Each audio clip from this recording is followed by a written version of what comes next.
साथियों, सबसे पहले आप एक न्यूज कटिंग को ध्यान से पढ़िए। एक लड़की की शादी थी 19 अप्रैल को, और वो लड़की अपनी शादी का कार्ड लेकर गंगा मैया के पास पहुंच गई, और वो नदी में जाती गई, और जैसे ही नदी का पानी गहरा हुआ वो लड़की डूब गई, उसकी मृत्यु हो गई।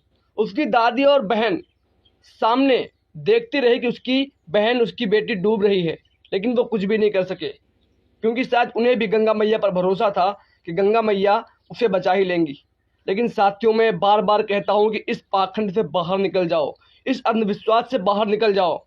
देखा किस तरीके से गंगा नदी में डूबकर एक बहन की जान चली गई।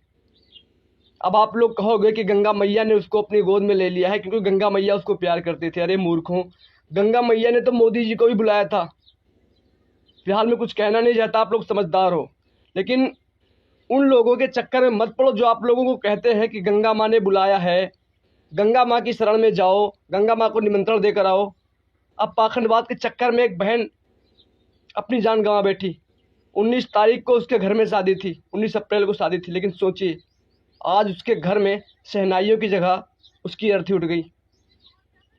तो बार बार कहता हूँ अपने समाज की बहनों से, भाइयों से, कि पाखंडवाद से बाहर निकलो।